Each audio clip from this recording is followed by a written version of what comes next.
महाविकास आघाडीच्या काळामध्ये माशेलकर कमिटीचा अहवाल कोणी स्वीकारला होता? कोणी हिंदी अनिवार्य करा म्हणून अहवाल स्वीकार केला?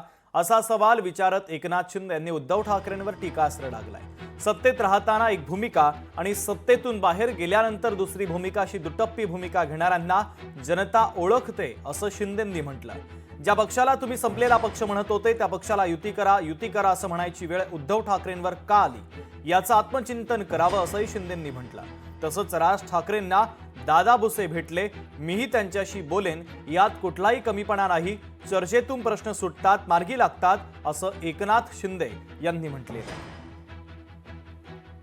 जे हिंदीचा विषय आहे, हिंदीच्या विषयाबद्दल जे काही चर्चा सुरू आहे, जेव्हा महाविकास आघाडीच्या काळात माशेलकर कमिटीचा अहवाल कोणी स्वीकार केला, कोणी स्वीकृत केला? हिंदी अनिवार्य करा म्हणून मराठी, इंग्रजी, हिंदी हा अहवाल स्वीकृत कोणी केला?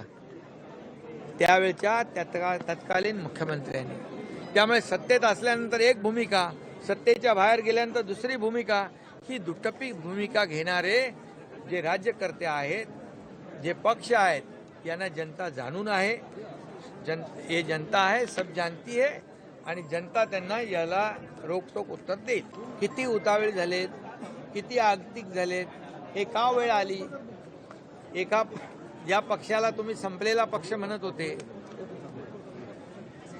ज्या पक्षाला तुम्ही कसपटा समान समजत होते, आज त्यांच्याबरोबर युती करा म्हणून ही पाळी का आली?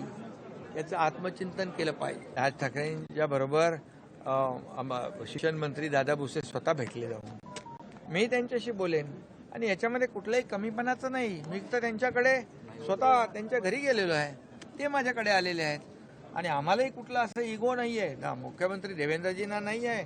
मी जेव्हा मुख्यमंत्री होतो तेव्हा मलाही नव्हता, आजही नाही आहे। त्यामुळे चर्चेतून प्रश्न सुटतात। ज्यावेळेस तत्काळ ही थोडी चर्चा सुरू झाल्यानंतर शिक्षण विभागाने आणि मुख्यमंत्री महोदयाने आणि आमच्या दादा भुसेंनी अनिवार्य शब्द काढून टाकला। आता ही मराठी सक्तीची आहे आणि हिंदी सक्तीची नाही। त्यामुळे मराठी भाषेच्या बद्दल या महाराष्ट्रामध्ये कुठली तडजोड आम्ही केलेली नाही आणि करणारही नाही। लोकशाही मराठी ऐका, पहा, जागरूक रहा।